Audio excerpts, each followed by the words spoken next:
नमस्कार. मेधा सुक्तामधला एक श्लोक आहे. जी मेधा गंधर्वलोकी आहे, देवलोकात आहे, मानवलोकात आहे, अशी ती त्रिभुवन व्यापक मेधा माझ्या बुद्धीत शिरो. जरी मी वरचेवर पठण केले नाही, तरी जे पठण केले ते कायमचे मजजवळ राहो. जे मी शिकलो ते वाटेल तेव्हा मला बोलता येऊ दे.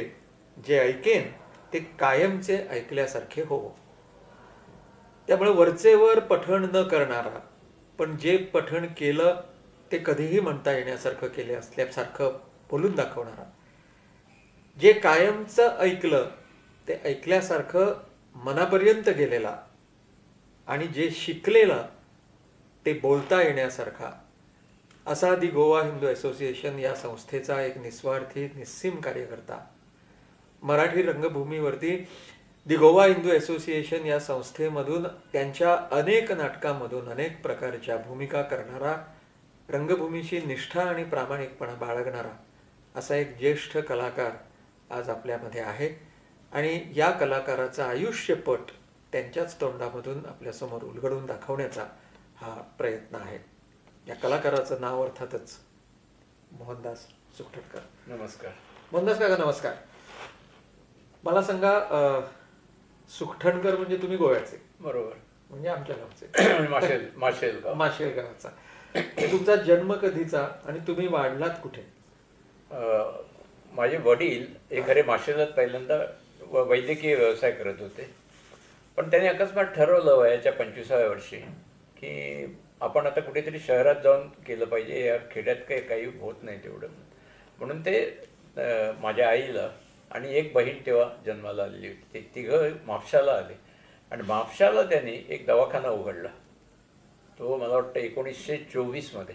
अरे बापरे. 24च्या आसपास आधीच त्यावेळेला दवाखाना उघडला आणि एका भाड्याचं घर घेऊन तिथे ते राहत होते आणि कसं सुरू केलं होतं. हळूहळू लोकांना जायला लागलं की हे चांगले वैद्य आहेत वगैरे म्हणून लोकांची गर्दी होत होती.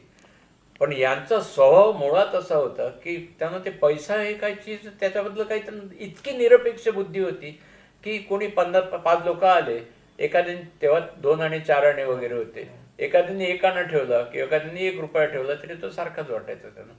तर ते नाही ठेवला कोणी तरी त्याच्यात दुःख नव्हतं, पण जाताना मात्र सांगायचे बरं वाटलं की मला येऊन कळवा. हा एक वाक्य त्यांचं ठरलेलं माझ्या कानावर पडलेलं असायचं. 1930 मध्ये माझा जन्म झाला, 21 नोव्हेंबर 1930. त्यावेळेला माझे मामा वामन रांगणेकर हे त्यांच्या खेड्यातनं, म्हणजे ते नार्वेचे, तर तिथल्या त्या खेड्यातनं ती शिक्षणाची सोय नव्हती म्हणून शिक्षणाकरता म्हापशात येऊन राहिली. म्हापशात सुद्धा तशी मोठी शिक्षणाची सोय नव्हती, पण पोर्तुगीज होतं, पोर्तुगीज उच्च शिक्षण होतं आणि मराठी 4थी पर्यंत. पण ते मराठी झाले होते आणि ते काहीतरी पोर्तुगीज उच्च शिक्षण घेण्याकरता येऊन राहिले, पण ते मुळात गांधीवादी, संपूर्ण गांधीवादी, अगदी म्हणजे एखादा वेडा माणूस असावा गांधीच्या मागे तसे. आणि खादी घस्त्र वगैरे तेव्हा वापरायचे ते विद्यार्थी काळात आणि आमच्याकडे राहायचे. माझा जन्म झाला आणि नेमकं दुसऱ्या दिवशी की त्याच दिवशी दांडी यात्रा होती आणि बारशाच्या दिवशी गांधीजींना पकडलं. ती सगळीकडे बोलबाला सुरू झाला, गांधीजी कोणतरी आहेत त्यांना पकडलं. पण ह्याला ते सगळं माहीत होतं. हे म्हणाले आज असा दिवस आहे की त्याचंच नाव याला ठेवलं पाहिजे म्हणून मोहनदास करमचंद्र गांधी हे गांधीजीचं नाव, ते मोहनदास नाव त्यांनी मला ठेवलं. आणि त्याच्यामुळे त्या महापुरुषाचं नाव मला चिकटलं ते आज तागायत. पण एकंदर तुम्ही भावंड किती? माझी 3 बहिणी आणि आम्ही 2 भाऊ, म्हणजे मला आणखी 1 भाऊ. अच्छा. पण आणि मग तुमचं पोर्तुगीज शिक्षण झालं का मराठी शिक्षण? मी सारस्वत विद्यालय म्हणून म्हापशात आहे अजून ते. तिथे माझं मराठी शिक्षण वयाच्या 7व्या वर्षी मला वाटतं की गेलो शाळेत मी तिकडे. पण लहानपणापासून बडबडायची खूप सवय होती. गेल्याबरोबर शाळेत त्यांचा वर्धापन दिन शाळेचा सारस्वत विद्यालयाचा, आणि त्याचे जे ट्रस्टीज होते ते सगळे नाटकात काम करणारे. जनार्दन भोवे म्हणून होते, मंत्रवादी म्हणून होते, विश्वनाथ भोवे म्हणून होते. हे सगळे जांबावलीला नाटकं करायचे, शिमग्याला किंवा मध्ये काहीतरी. आणि ते सगळे ट्रस्टी नाटके असल्यामुळे त्यांचं लक्ष मुलावरती असायचं. यायचे नेहमी शाळेत असे दर 8-15 दिवसांनी. आणि पहिल्याच वर्षी वर्धापन दिनाचा आता काय काय कार्यक्रम करणार म्हणून त्याने आरुंदेकर मास्तर होते आम्हाला. तर आरुंदेकर मास्तरांनी सांगितलं काढा मुलं काढा कोण कोण काम करणार. ते मला बोलावलं, अरे तू एवढा बडबडतोस, ते अमुक अमुक प्रहसनात काम करायचं. प्रहसनाचं नाव होतं खोडकर बंडू. तर ते बंडूचं मुख्य काम तुला करायचं म्हणून मी म्हटलं नाही मला नाही करायचं म्हणून. त्याने फाडकन थोबाडीत मारली माझ्या त्या आरुंदेकरांनी. नाही करायचं काय म्हणतोस काय म्हणून. तो जो 7व्या वर्षी इथे तो लाल रंग लागला ना तो 77व्या वर्षापर्यंत टिकला. त्यावेळेला हे आरुंदेकर मास्तर वगैरे हे सगळे शेजारच्या महाराष्ट्रात सावंतवाडी जिल्ह्यामधून तिथून आलेले. कारण पोर्तुगीज सरकारच्या काळामध्ये त्यावेळेला गोव्यामध्ये मराठी शिकवणं हे शक्यच नव्हतं. नाही, अशक्य होतं. त्यामुळे हे सगळे तिकडनं मास्तर यायचे. आणि मग तुमचं कुठपर्यंत शिक्षण? 4थी पर्यंत झालं मराठी. आणि मग साधारण 11-12व्या वर्षी पोर्तुगीज सक्तीचं होतं पोर्तुगीज. तेव्हा पोर्तुगीज शिक्षणाशिवाय इंग्रजी शिकता येत नव्हतं. म्हणून पोर्तुगीज शिक्षणाकरता पोर्तुगीज शाळेत घातलं गेलं. ती शाळा बाजूलाच होती. तर तिथे 4 वर्ष आमची आयुष्याची फक्त पोर्तुगीज शिक्षणात गेली. दुसरं काहीही करू शकलो नाही. आणि वयाच्या साधारण 15-16व्या वर्षी ते जर पोर्तुगीज तुम्ही 4 वर्ष शिकलात तर इंग्रजी 3रीत घेतलं जात होतं. आमोणकर गुंडू आमोणकर होते, त्यांची इंग्रजी शाळा होती. गुंडू आमोणकर म्हणजे त्यावेळेला गोव्यात ज्यांनी इंग्रजी शाळा सुरू केल्या, पणजीमध्ये एक सुरू झाली, कोंड्यात एक सुरू झाली, त्याच्यामधले इंग्रजी शाळा सुरू करणारे ते. त्यांचं त्या शाळेचं नाव होतं अँग्लो पोर्चुगीज इन्स्टिट्यूट. करेक्ट, बरोबर. तर त्या शाळेत मग दाखल झालो, 3रीत दाखल झालो. आणि दाखल झाल्याबरोबर मग आमच्या चळवळीला ऊत आला. कारण तिथे सगळी मराठी मुलं आणि वर्धापन दिन व्हायचा वगैरे इतर ऍक्टिव्हिटी भरपूर होत्या. तिथे मला आणखी एक मात्र आठवण राहते, ती त्या गुंडू आमोणकरांची मेवणे म्हणजे एक प्रसिद्ध कवी बाबा बोरकर. बरोबर. ते आपल्या बहिणीला भेटण्याकरता तिकडे यायचे. तरी अशा कविश्रेष्ठाचं पहिलं दर्शन मला तिकडे झालं, किंबहुना कवितेचं पहिलं दर्शन झालं असं मी म्हणेन. जे माझ्या पुढच्या आयुष्यात संबंध कविता झाली आज सांगाय, ती कवितेचं पाऊल माझं पहिलं तिकडे पडलं. आणि माझं काय ते आमोणकर होते ते घरातच राहायचे, म्हणजे शाळेतच राहायचे, शाळेतच बाजूला घर. तर माझं तिकडे येणं जाणं वगैरे धावपळ चालू असायची. बोलायचे तू कोण, कोणाचा मुलगा वगैरे. तर त्या कविवर्याची मला जवळीक त्यावेळेला झाली पहिली. त्याच्यानंतर दरवर्षी वर्धापन दिनाला नाटकं करायची. तर मला एक दिवस गुंडू आमोणकर म्हणाले, अरे तू कोकणीत लिही ना, एवढा बडबड करतोस तू. बरं म्हटलं लिहितो. मी प्रहसन लिहायला सुरुवात केली तर प्रसिद्ध झालो, म्हणजे लेखक नट. आणि दरवर्षी बेस्ट ऍक्टरचं प्राइज असं कंटिन्युअस 4थीत असताना, 5वीत असताना, 6वीत कंटिन्युअस मिळालं. आणि 7वी म्हणजे मॅट्रिक होतं तेव्हा. आणि 7वीला जो आलो तर मॅट्रिकला ते परीक्षेला बसता येत नव्हतं, कारण आमच्याकडे हे नव्हते, बोर्ड नव्हता, सेंटर नव्हतं. तर ते वर्ष असं होतं म्हणजे 1950 की SSCचं पहिलं वर्ष आणि बॉम्बे युनिव्हर्सिटीच्या मॅट्रिकचं शेवटचं वर्ष.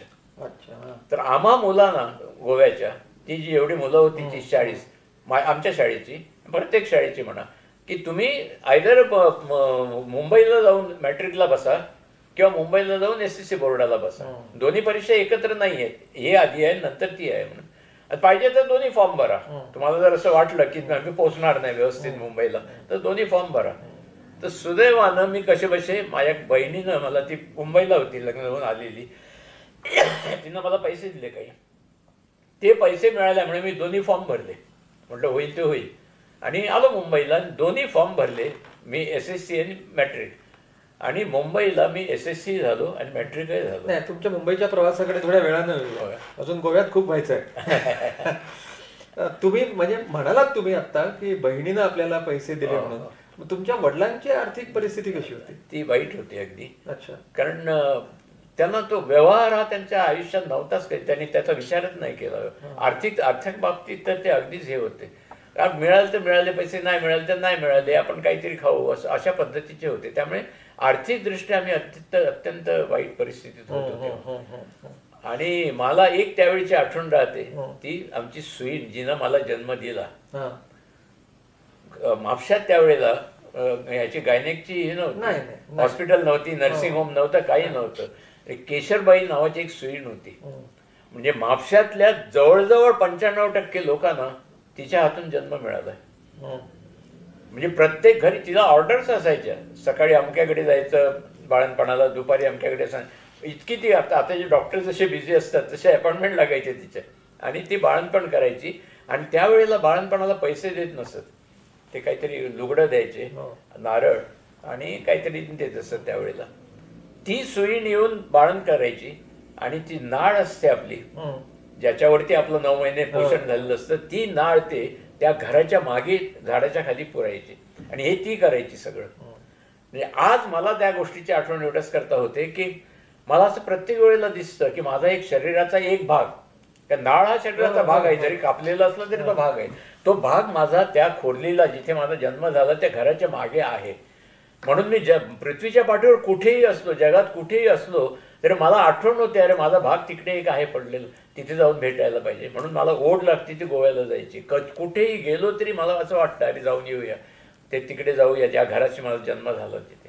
असं एक सारखं. तुमचं कुलदैवत कुठलं मग? शांतादुर्गा कवळेचं. अच्छा, मग तिकडे तुम्ही दरवर्षी जाता? दरवर्षी जात होतो पूर्वी. आता माझी मुलगा जातो. पण म्हणजे नेमानं जाता? हो, नेमाने जातो. त्याच्या आधी वडील जायचे. आणि मग तुम्ही परीक्षेसाठी मुंबईला? मला त्यावेळेला परीक्षेसाठी मुंबईला कसे आलात तुम्ही? बोटीनं. अच्छा, त्यावेळेला दुसरं काही साधन नव्हतं. एक बोट, सिंधियाची एक बोट, सकाळी 10 वाजता सुटायची गोव्याहून, पहाटे 6 वाजता. गोव्यावर म्हणजे कुठून सुटायची? पणजीहून सुटायची. तर वडिलांनी त्यावेळेला 9 रुपये तिकीट होतं. एक तिकीट काढलं आणि माझ्या खिशात घातलं आणि माझ्या 10 रुपये दिले. हे खिशात ठेव, मोठी बहीण गोव्याला आहे, मुंबईला आहे. माझा भाऊही होता तेव्हा तुला काही पैसे लागणार नाही, पण येताना जे तिकिटाला लागले तर 9 रुपये याच्यातले खर्च कर. हो, ते सेफ्टी म्हणून त्यांनी 10 रुपये ठेवून दिले आणि मला बोटीवर चढवला. चढवता एक त्याला ग्रस्त दिसला. त्याला मी ओळखत होतो, आमोणकर. आणि ते फाजेंड म्हणायचे तेव्हा, रेव्हेन्यू ऑफिस गोव्याचं. तिथे मोठे अधिकारी होते, फार मोठे अधिकारी. तर ते यांचे पेशंट होते. ते म्हणले हा माझा मुलगा जातोय मुंबईला, त्याला जरा त्याच्यावर लक्ष ठेव, त्याचा भाऊ न्यायला येणार आहे म्हणून याला भाऊच्या धक्क्यावर. तर म्हणले ठीक आहे, मी बघतो, तू काळजी करू नको तुझा. तर मला त्याने घेतलं. मग तुम्ही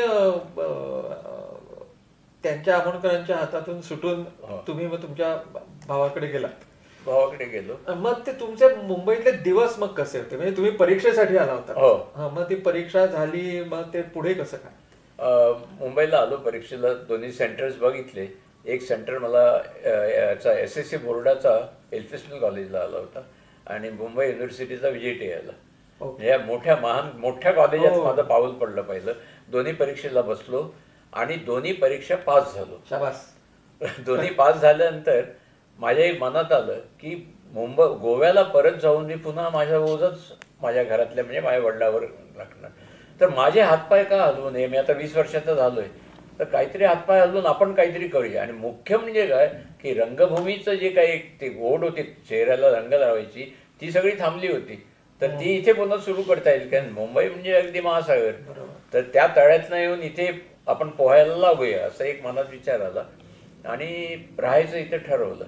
आणि नोकऱ्या शोधत होतो, नोकरी मिळत नव्हती. एके दिवस जाहिरात वाचली, झेनिथ ब्लेडची 12 पाकिटांचं एक जर तुम्ही पॅक घेतला तर तुम्हाला 2 रुपये सुटतात एका दिवसाला. म्हणून याला आलो, मरीन लाईन्सला आलो. धोबी तलाव झेनिथ ब्लेडचं दुकान हे होतं, ऑफिस होतं. ते जे मला 10 रुपये दिले होते तिकिटाकरता, ते 10 रुपये टाकले आणि 12 ब्लेडचं पाकिट घेतलं ब्लेडचं. आणि माझ्या पद्धतीनं मी ते माझ्या जे नातेवाईक होते म्हणा, कोण ओळखीचे, असं विकत 7 दिवसात 12 पाकिटं संपली आणि मला 2 रुपये राहिले. पुन्हा 10 रुपये माझे ओरिजिनल. दुसऱ्या दिवशी गेलो, पुन्हा 10 रुपये टाकले, पुन्हा असं मी 4-5 दिवस केलं. पण शेवटी 2 रुपये जमा व्हायला लागले. हे पुढे कसं होणार? एक दिवस सहज मनात म्हणजे मी आठवण करतो तुम्हाला, पण तुम्ही भावाकडे म्हणजे मुंबईत कुठे राहत होता? माटुंग्याला. हो, माटुंग्याहून तुम्ही मरीन लाईन्सला गेला झेनिथचं पाकिट घ्यायला. आणि अजून मधून बहीण खारला राहायची, तर बहिणीकडे खारला जायचा. तर तिकडे 1-2 दिवस राहा, माटुंग्याला भावाकडे, असं करून 1-2 दिवस पण फार दिवस वाट बघावी लागली नाही. एक दिवस बर्मा शेलमध्ये नोकरी करता वेकन्सीज आहेत म्हणून जाहिरात आली. तर माझे आता जी मिसेस झालेली आहे माझी पत्नी, तिचे वडील हे बर्माशेलचे अकाउंटंट होते. म्हणजे तेव्हा ते माझी पत्नी झालेली नव्हती, पण नात्यातले होते. ते माझ्या मामीचे भाऊ, सख्खा भाऊ. तर त्याचा मला निरोप आला की अरे त्या बर्माशेल तू नोकरी शोधतोस, बर्माशेलमध्ये नोकऱ्या आहेत, जाऊन तिकडे ऍप्लिकेशन कर, मग मी बघतो. तर मी ऍप्लिकेशन केलं, मी पास झालो, इंटरव्ह्यू झाले, इंटरव्ह्यूत पास झालो. तर म्हणजे तुला नोकरी लागली. काही 7 वेकन्सीज होत्या, त्याप्रमाणे मला अपॉइंटमेंट लेटर तयार केलं आणि म्हणले बाजूला डॉक्टर आहे, डॉक्टर JC पटेल म्हणून, त्याच्याकडे जा आणि मेडिकल करून घे. मी गेलो, त्याने मला उघडा नागडा केला, बघितलं. ते म्हणले काय पेपर आणि इकडे अंडरवेट कम आफ्टर 6 months असं म्हणून त्यांनी रिमार्क घेतला आणि मला पाठवला परत. मी घेऊन गेलो. ते म्हणले नाही आता तुझी नोकरी दुसऱ्या कुणाला. मी हातात तो कागद घेतला, बाहेर पडलो आणि त्या पुढे काय, ही नोकरी नाही. तर बलाट आणि खिशात पैसे नव्हते. पैसे ते 4-5-6 रुपये जमा झालेले होते, 10 रुपये तिकिटाकरिता ठेवले होते. तर घेऊन बलाट पिअरवरनं चालत मी म्हणजे आताची ओरिएंटल जी बिल्डिंग आहे त्याच्यासमोर हुतात्मा चौक आता आहे, तेव्हा ते फ्लोरा फाउंटन होतं. तर फ्लोरा फाउंटनच्या ह्याच्यामध्ये येऊन उभा राहिलो, फाउंटनकडेच उभा राहिलो आणि सहज मी अशी वर नजर केली तर ती ओरिएंटल बिल्डिंग इतकी सुंदर दिसत होती. आणि आपल्या गोव्यात काय अशी बिल्डिंग नव्हत्या. तर म्हटलं काय देखणी बिल्डिंग आहे, अशा बिल्डिंगमध्ये जर नोकरी मिळाली तर काय बाहेर येईल ना. आणि 3ऱ्या माळ्यावर जर मिळाली तर अख्खी मुंबई दिसेल तिथून, असं काहीतरी वेळासारखा विचार येत होता म्हणून उभा राहिलो होतो. तर क्रॉस न करता एक गाडी येऊन पटकन उभी राहिली, ऑस्ट्रिन, जुनी ऑस्ट्रिन, बेबी ऑस्ट्रिन. आणि मोहनदास म्हणून हाक मारली. तर मी बघतो तर ओळखीचा चेहरा दिसला मला. ते होते D.K. रांगणेकर. ते तेव्हा टाइम्स ऑफ इंडियाचे असिस्टंट एडिटर होते आणि नंतर ते इकॉनॉमिक टाइम्सचे चीफ एडिटर झाले, प्रसिद्ध अर्थतज्ञ. पण ते आणि त्यांची संबंध फॅमिली म्हापशात होती. आणि म्हापशात त्याचे वडील, त्या रांगणेकरचे म्हणजे प्रोफेसर रांगणेकर, त्यांची बायको किंवा मुलं ही सगळी माझ्या वडिलांचे पेशंट. अच्छा. हे वडिलांचे पेशंट असल्यामुळे त्यात ते मला तुम्हाला माझ्यापेक्षा खूप 6-8 वर्षांनी मोठा, पण मला ते ओळखत होता. त्याने मोहनदासनं हाक मारल्यानंतर मी गाडीत बस म्हणलं, गाडीत बस, कधी आलास केव्हा आला. त्यांनी चौकशी केली, गाडी अशी फाउंटनला फिरवली आणि समोर आयडियल रेस्टॉरंट होतं, त्या रेस्टॉरंटमध्ये मला घेऊन गेला. सकाळपासून काय खाल्लंय का म्हटलं नाही. तर ते ब्रून मस्का वगैरे मागवला. म्हणले खाल्ल्यानंतर आता काय पुढे विचार नाही. म्हणले 10 रुपये खिशात आहेत, चर्चगेटला जातोय, तिकीट काढतोय आणि उद्या गोव्याला जातोय. मला काय इथे जास्त दिवस लोकांकडे राहणं आवडणारं नाही आहे. आणि योगायोग असं सांगतो की जर मी एक पाऊल टाकून क्रॉस करून गेलो असतो ना तर रांगणेकर गेला असता, मी गोव्याला गेलो असतो. पण मी ते पाऊल टाकलं नाही आणि रांगणेकर तिकडे भेटला. हा योगायोग. त्यांनी मला गाडीत घातलं आणि माझगावला घेऊन गेला. आणि मला एक सांगितलं, एक म्हणले आयुष्यात लक्षात ठेव, आजच नाही कधी नकार नाही म्हणायचं नाही, कुठचे होकार द्यायचा. म्हणला हो न हो, होईल, खरेल, पॉझिटिव्ह नेहमी ठेव. म्हणलं बरं आहे. ते माझगावला मॉन्टेक्स कॉर्पोरेशन नव्हतं, चष्म्याचे फ्रेम्स आणि काचा बनवायचे, जर्मन कोलॅबोरेशन होतं. मला घेऊन गेला आणि म्हणलं आत्मीय घेऊन गेलं. मेहता नावाचा मॅनेजर होता. ते केबिनमध्ये गेला, मला बसवलं. पण मेहताला सांगितलं माझा मित्र आहे सुखटणकर, मोहनदास सुखटणकर, त्याला नोकरी पाहिजे. तर म्हटलं तशी माझ्याकडे क्लार्कची वगैरे नाही आहे, पण मला टायपिस्ट एखादा चालेल. तर मला त्या मेहताने विचारलं डू यू नो टायपिंग. तर रांगणेकरनी माझ्या बुटाने पाय दाबला. तर मी हो म्हटलं. तर हो म्हटल्यानंतर मला टाईपरायटर काळा गोरा मी पाहिलेलं नव्हतं, आयुष्यात पाहिला नव्हता कसा असतो तो. हो म्हटल्यानंतर त्या मेहताने काढल्याने एक पत्र काढून दिलं मला आणि मला म्हटलं टाईप करून आण. म्हटलं गेलो. आता टाईप लेटर घेऊन बाहेर आलो, कावरा बावरा झालेला. आणि त्या टायपिंग डिपार्टमेंटला गेलो. तिकडे शिरोडकर नावाचे प्रमुख होते त्या टायपिंग डिपार्टमेंटचे. त्यांच्याकडे गेलो. म्हटलं लेटर टाईप करायला सांगितलं. म्हटलं हा घ्या टाईपरायटर करा. म्हटलं शिरोडकर एक सांगतो, मी टाईपरायटर पाहिलेलं नाही कधी. मग नोकरी कशी मिळणार. म्हटलं मला माहीत नाही. तर मला विचारलं तू कुठचा. म्हटलं गोव्याचा. अरे मी सावंतवाडीचो. म्हणले आण हे सर. त्याने लेटर घेतलं, टाकलं, पटापटा केलं, दाखव म्हणले नेऊन. मी लेटर नेऊन दाखवलं. त्याने स्टेनोला बोलावली, मला अपॉइंटमेंट लेटर दिलं. 90 रुपये पगार, 5 रुपये भत्ता, 95 रुपये. मी नोकरीला दुसऱ्या दिवशी सकाळपर्यंत लागलो.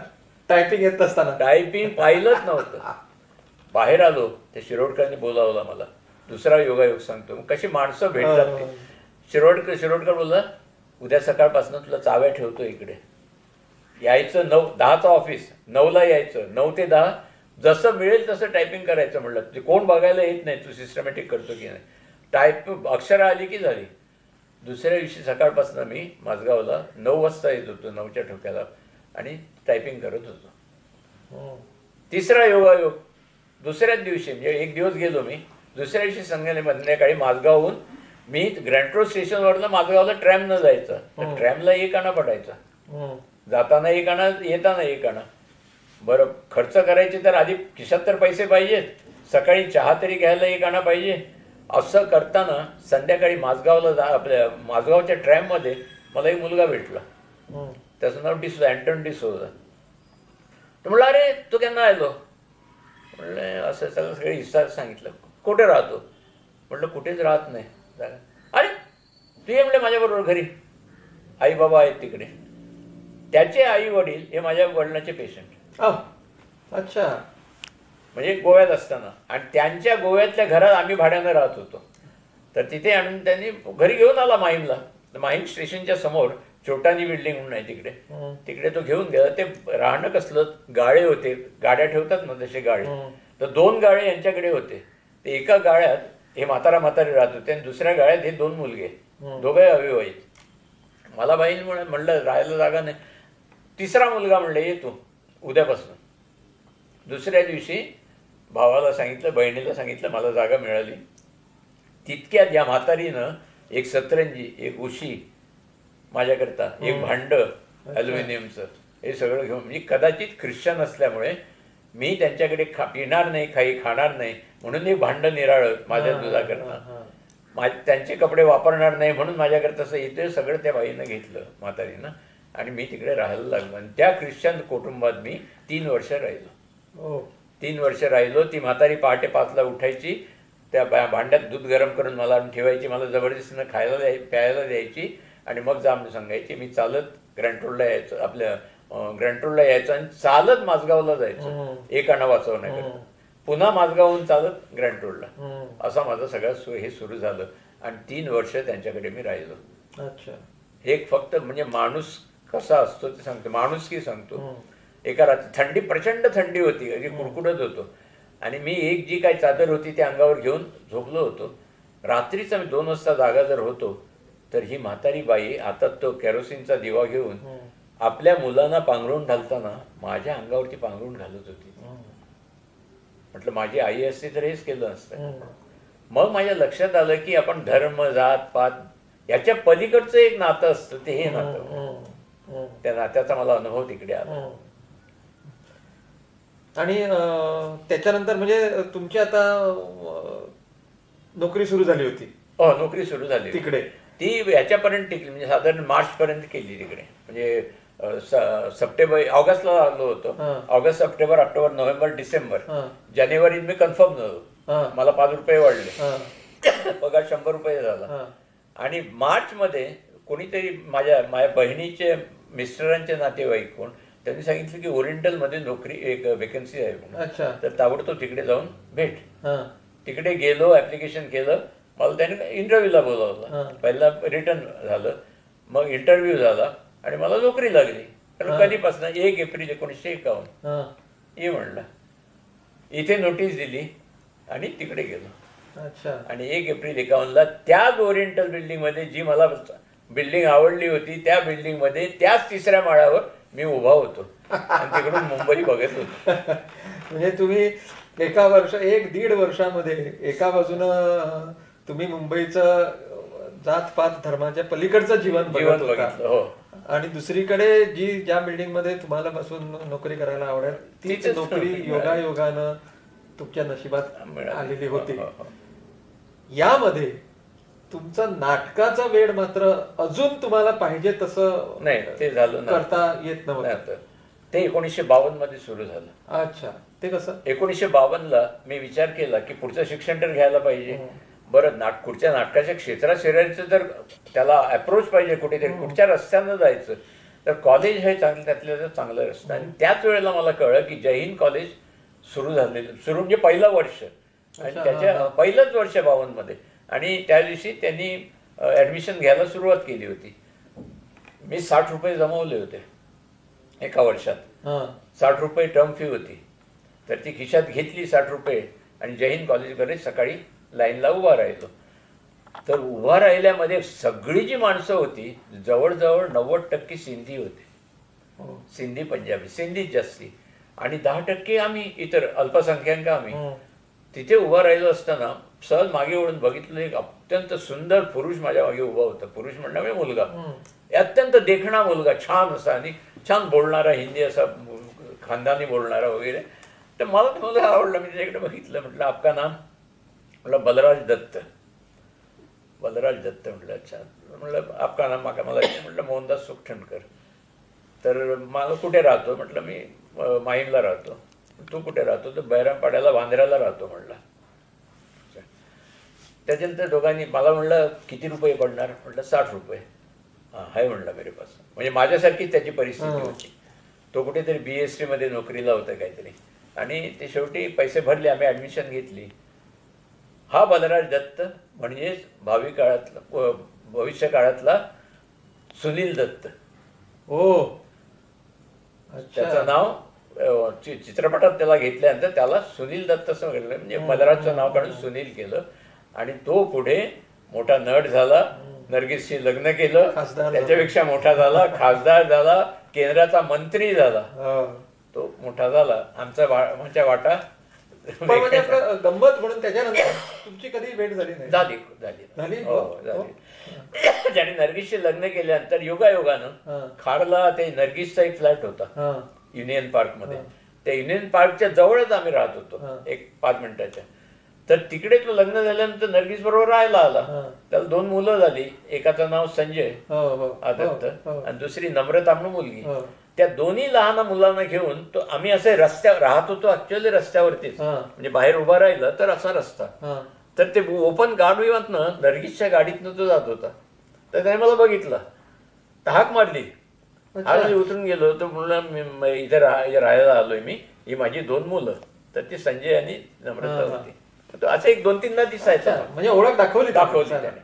त्याच्यानंतरही ओळख दाखवली. 1-2दा कुठेतरी केम्स कॉर्नरला कुठेतरी भेटला तेव्हा दाखवली. ओळख दाखवली नाही ती 1984 मध्ये. त्यावेळी तो खासदार झाला होता, खासदार झाला असावा.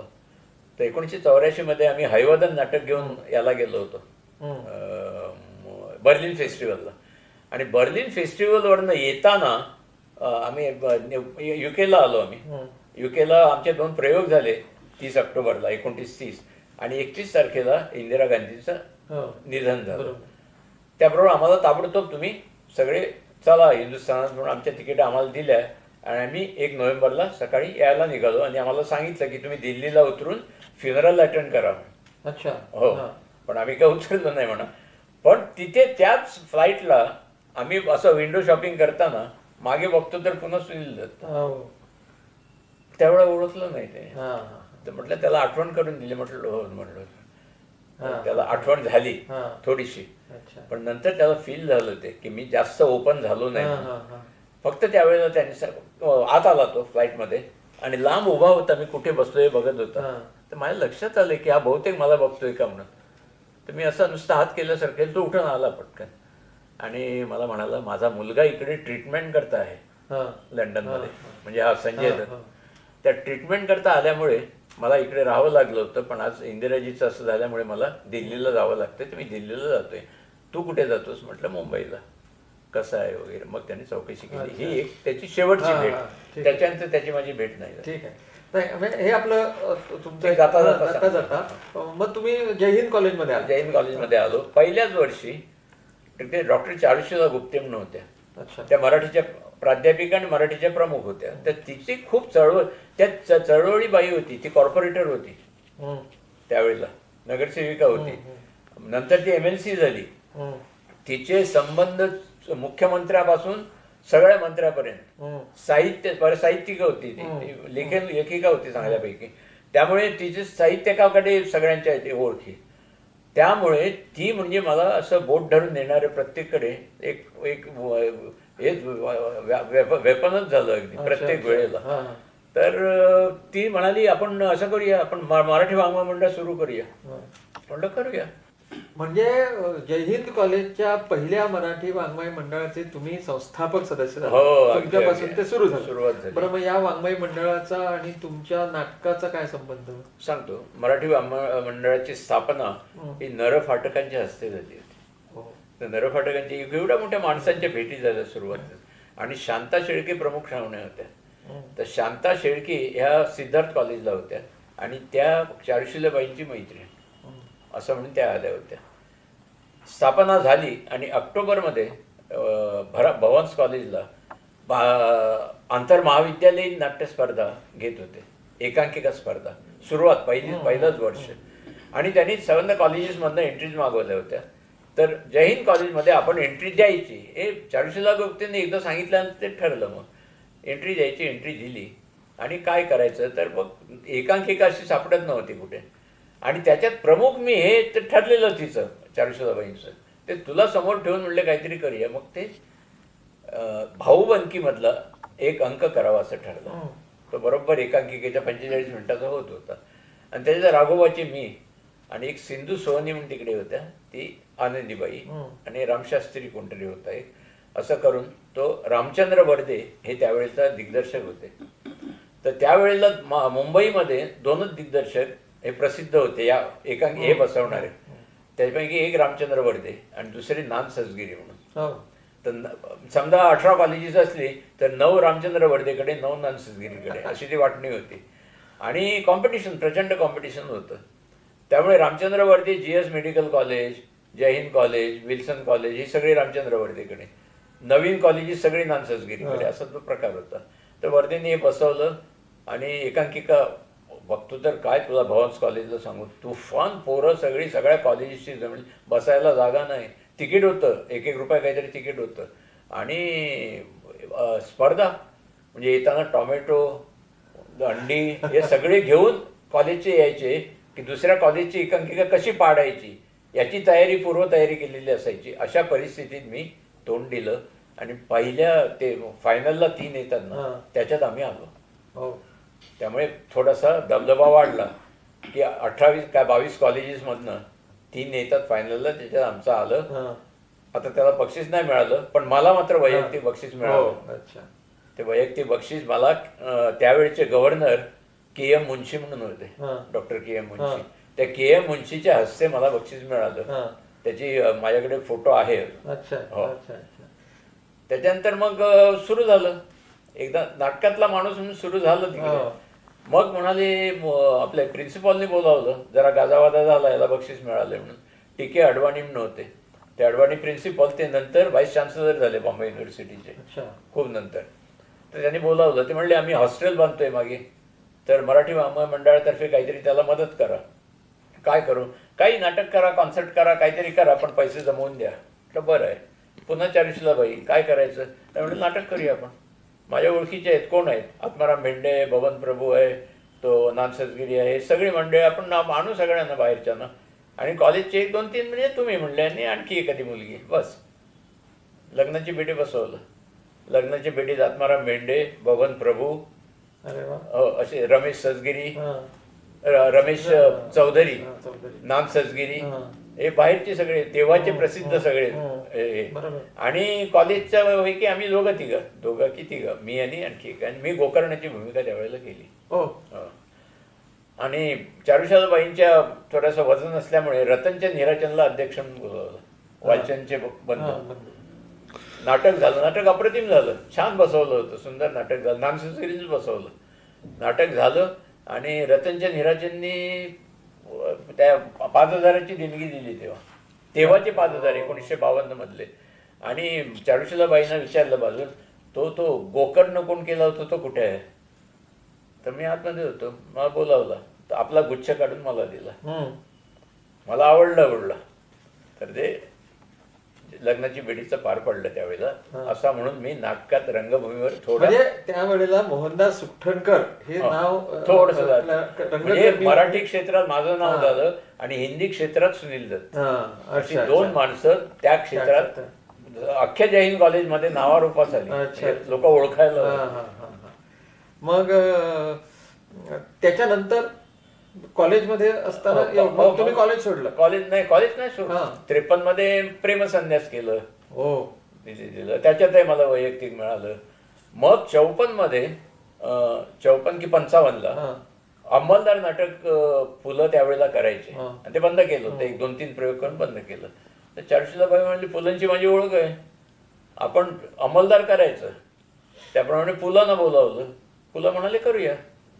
तर पुलंचे त्याच्या अंमलदार मधले 4-5 म्हणजे पुलं, त्यांचे बंधू उमाकांत, धाकटा भाऊ रमाकांत आणि आणखी एक कोण होता, असे 4-5 जण आणि कॉलेजमधले आम्ही 2-3 त्यापैकी मी. अच्छा. असं म्हणून त्या अंमलदारचे म्हणले आपण पुला म्हणाले एक नाही केंद्राचे 2-3 प्रयोग, एक प्रयोग तुमच्या कॉलेजला करा, 1-2 प्रयोग म्हणले आपण पाडल्यात आणि आणखी कुठेतरी करू. म्हटलं करू. पुलंच्या बरोबर काम करण्याचा 1955 मध्ये मला पहिला योग आला आणि त्याच्यामध्ये नारबटाची भूमिका मी पुलंच्या बरोबर आणि त्यांच्याबरोबर तालमी वगैरे तो काळ इतका सुखाचा होता. आणि पुलंच्या बरोबर तालमी करणं आणि त्यांच्याबरोबर घरी जाणं येणं बरोबर हा सुरू झाला. म्हणजे एका बाजूला तुम्ही आत्माराम भेंडे, बबन प्रभू यांच्या बरोबर काम केलं, एका बाजूला त्याच्यानंतर पुलंच्या बरोबर काम केलं. आणि मग म्हणजे तुम्ही जितकी वर्ष कॉलेजमध्ये होता तितकी वर्ष तुमचा नाटकाशी संबंध किंबहुना तुमचं नाटकाचं शिक्षण त्या अर्थानं वेगळ्या वेगळ्या लोकांच्या बरोबर सुरू झालं. अगदी बरोबर, अगदी सुरू झालं. आणि अंमलदारचे प्रयोग 55 मध्ये झाल्यानंतर 56-57 ला मी BA झालो. त्यावेळेला BA ऑनर्स म्हणायची, इकॉनॉमिक्स ऑनर्स. तर BA इकॉनॉमिक्स ऑनर्स ही पदवी हातात पडली. ती पदवी घेतली आणि तिथपर्यंत नाव खूप झालं होतं. आमच्या बाजूला गव्हर्नमेंट लॉ कॉलेज होतं, अगदी जैन कॉलेजच्या बाजूची बिल्डिंग. त्याचे प्रिन्सिपल TK टोपे म्हणून होते, त्र्यंकृ टोपे. ते टोपे नंतर व्हाईस चान्सलर झाले बॉम्बे युनिव्हर्सिटीचे. त्या टोपे आमच्याकडे शेवटच्या वर्षीचं तुला सांगायचं राहिलं, 57 मध्ये BA ला असताना आंतर महाविद्यालयीन फुल अख्ख्या नाटकाचे स्पर्धा INT न केली, इंडियन नॅशनल थिएटरनी. आणि त्याला पालनपूरच्या महाराजांनी ट्रॉफी ठेवली होती बेस्ट कॉलेजला. असे जवळजवळ मुंबईच्या सगळ्या कॉलेजेसने भाग घेतला होता. आमच्या कॉलेजनं गंगाधर गाडगिळांचं वेड्याचं चौकोन नाटक करायचं ठरवलं आणि त्यातली प्रमुख भूमिका अर्थात माझ्याकडे आली. माझ्याबरोबर ते सिंधू सोहनी होता त्याच्यात. आणि त्या नाटकात पहिल्यांदा आमच्याकडे कॉलेजमध्ये एक चुणचुणीत मुलगी आली होती, अशी फ्रॉक वगैरे घालून छोटीशी. ती म्हणाली मला नाटकात काम करायचंय. दिसायला अत्यंत सुंदर होती मुलगी, कॉन्व्हेंटमधनं आलेली होती, मराठी येत नाही, इंग्रजी येत होतं आणि मुलगी कानडी. त्यामुळे मराठीशी संबंध नाही काहीच. पण मला म्हणले काम करायचंय. तर म्हटलं ठीक आहे, मराठी मी शिकते म्हणाली. मी तिला मराठी शिकवलं. ते थोडं मोडकं तोडकं येत होतं, ते जरा शुद्धीकरण केलं आणि तिला वेड्याच्या चौकोनमध्ये काम दिलं. ती मुलगी म्हणजे प्रसिद्ध अभिनेत्री कानन कौशल, म्हणजे इंदुमती पैंगणकर. त्याच्यानंतर तुम्ही पुन्हा मत्स्यगंधामध्ये कानन कौशल बरोबर. मत्स्यगंधात नव्हे, रायगडमध्ये आणलं. हो, रायगडमध्ये. तर ती इंदुमती पैंगणकरला मराठी शिकवलं, ती आली. आणि आमचा वेड्याचा चौकोन हे पहिलं नाटक आलं त्यावेळेला. म्हणजे त्यावेळीच्या केसरी आणि मराठीच्या नवशक्ती वगैरे पेपरमध्ये फोटो आलेले आहेत आमचे 1957 मध्ये. आणि मला पहिलं बक्षीस मेल याचं आणि फिमेल याचं इंदूला मिळालं, इंदुमती पैंगणकर. आणि ते नाटक गाजलं खूप. ते बघायला टोपे आले होते शेजारच्या कॉलेजचे म्हणून. तर टोपेनी सहज मला विचारलं की आता पुढे काय करणार, आता BA झाला की ताबडतोब परीक्षा होत्या. म्हटलं काही नाही, खूप झालं म्हटलं, आता भरपूर झालं, पोट भरलं म्हटलं शिक्षणाचा, आता शिक्षण नाही. तुमची नोकरी चालूच होती? नोकरी चालू होती. या काळात नोकरी सुरू होती? नोकरी सुरू होती. अरे नोकरीशिवाय तर जगणं कठीणच होतं.